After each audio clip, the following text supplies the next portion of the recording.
Lagi-lagi Gunung Lawu memakan korban. Seorang pendaki bernama Andi Sulistiawan ditemukan tewas di Gunung Lawu pada Senin 6 Juli 2020 kemarin. Warga Desa Kemuning, Kecamatan Ngargoyoso, Kabupaten Karanganyar, Jawa Tengah ini ditemukan meninggal dunia dalam keadaan bertelanjang dada di pinggir jurang sedalam 7 meter. Dugaan awal, pria yang sempat menghilang dari rombongannya ini meninggal karena hipotermia dan tergelincir. Sebuah video tiba-tiba viral di media sosial memperlihatkan detik-detik terakhir almarhum sebelum meninggal. Video unggahan akun Twitter Udin_Juragan pada 22 Juli lalu tersebut merekam seorang pria dengan ciri-ciri menyerupai Andi Sulistiawan membungkus kayu dan ranting-ranting dengan jaketnya. Padahal saat itu cuaca sangat dingin dan angin berhembus dengan kencang. Bahkan korban terlihat menggigil karena kedinginan.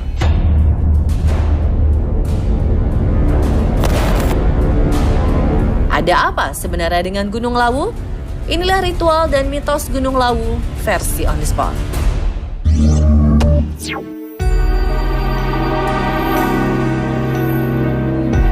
Andi Sulistiawan mendaki Gunung Lawu bersama 5 orang temannya pada hari Sabtu 4 Juli sore. Keenam pendaki ini meniti jalur Cemoro Sewu, Magetan. Semua berjalan normal. Mereka memutuskan untuk beristirahat dan memasang tenda di pos Hargo Dalem. Pada pukul 3 dini hari, Andi menemani seorang temannya Nur Hayati untuk buang air kecil. Hanya berselang beberapa menit, Andi yang tadinya hanya berjarak 2 meter dari sang teman, hilang tanpa jejak. Kelima temannya mencari Andi ke berbagai tempat, namun hasilnya nihil.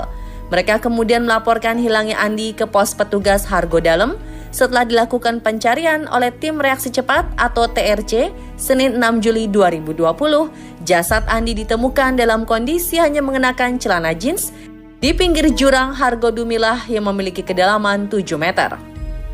Berdasarkan hasil visum, Andi meninggal karena hipotermia dan terperosok ke pinggir jurang. Lalu mengapa dalam keadaan cuaca mencapai 6 derajat Celcius, Andi justru ditemukan meninggal dalam kondisi bertelanjang dada? Video unggahan akun Twitter @udin_juragan pada 22 Juli lalu memberi pencerahan. Ketika teman-teman Andi mencari keberadaannya, para pendaki dari Ungaran sempat berpapasan dengan sosok Andi dan merekam momen janggal tindak tanduk si pemuda 18 tahun tersebut. Dalam video tersebut terlihat Andi melepaskan kaos dan jaketnya untuk membungkus kayu dan berlari ke arah atas gunung. Kalau yang dimaksud tadi itu simbok ya Mbak, itu adalah Nyai Jalak Lawu gitu, atau sering disebut juga dengan Nyai Jalak Gading. Jadi beliau ini memang yang ada di tengah ya, tengah menuju atas, dan memang dengan perwujudan yang kalau bertemu dengan pendaki atau dengan pendatang itu wujudnya perempuan usia 50-60 tahunan lah. Kalau kita lihat kan sebenarnya kalau gunung itu ada tiga step ya, step bawah, step tengah, sama yang paling tinggi. Jadi sebelum kita naik ke yang tinggi itu sebenarnya banyak hal-hal yang istilahnya nanti akan membelokkan gitu. Dan justru ini biasanya yang membelokkan itu kalau boleh dibilang dari kawanan jin yang sifatnya negatif. Bagaimana tanggapan Pak Prapto, dosen sejarah dan kebudayaan Jawa Fakultas Ilmu Pengetahuan Budaya Universitas Indonesia melihat kasus ini? Ya, ini di Gunung Lawu ya. Saya kira memang harus dipahami juga. Selain ada pendakian pencinta alam, saya kira di Gunung Lawu khusus ada pendakian spiritual sebetulnya dengan tujuan tertentu begitu. Oke, ini karena ini kaitan dengan pencinta alam ya, seorang pendaki yang kemudian hilang. Apapun sebabnya, bagaimanapun peristiwanya, saya kira di dalam konteks dimanapun gunung ya, itu kan penuh dengan misteri sebetulnya ya. Selain ada tantangan secara alamiah ya, tapi juga tantangan-tantangan yang secara spiritual juga harus dipahami ya. Sebab gunung itu kata orang Jawa ada penunggunya, ada yang bawa rekso begitu ya. Jadi bahkan di dalam pendakian itu seringkali dinasehati para pencinta alam ini jangan sembarangan ya ngomong, jangan berpikir negatif ya. jangan melakukan ini, ada larangan. Itu kan sebenarnya larangan-larangan yang barangkali sanksinya apa kita nggak tahu, tapi sanksinya dibilang kaitannya dengan hal-hal yang spiritual juga begitu ya. Gunung Lawu merupakan salah satu gunung tertinggi di Jawa Timur yang sangat sakral. Disinilah Prabu Brawijaya V, raja terakhir kerajaan Majapahit, moksa. Gunung Lawu ini konteksnya sangat sakral, spiritual, karena memang dipercaya itu tempat moksanya Raja Brawijaya terakhir ya. Artinya apa? Moksa itu kan seseorang yang kemudian meninggalnya hilang ya. Seluruh fisik badannya itu musnah, hilang kemana.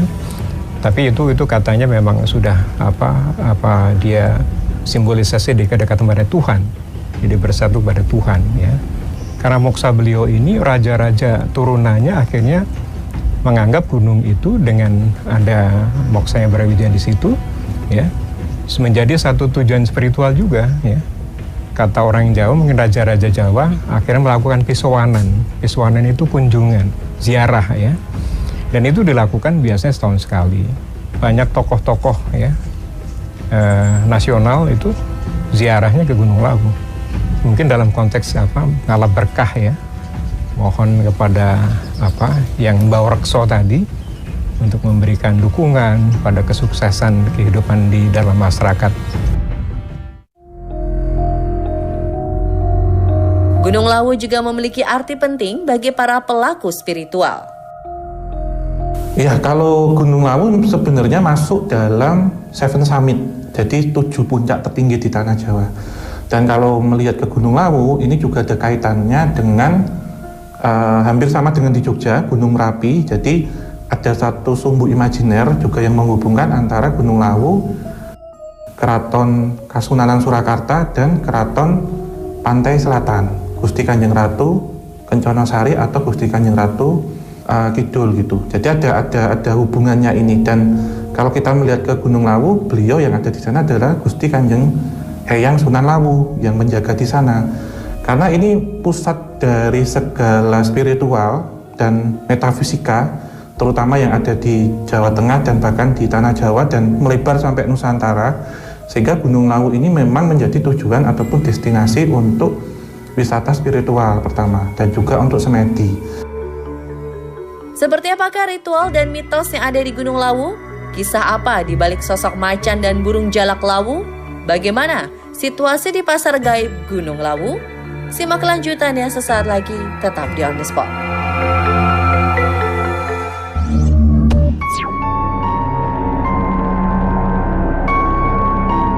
Selain ritual malam satu suro, Gunung Lawu pun sering didatangi untuk ritual-ritual lainnya. Dari ritual meminta berkah, kesaktian, kekayaan, hingga kekuasaan. Simak selengkapnya tentang Gunung Lawu sesaat lagi.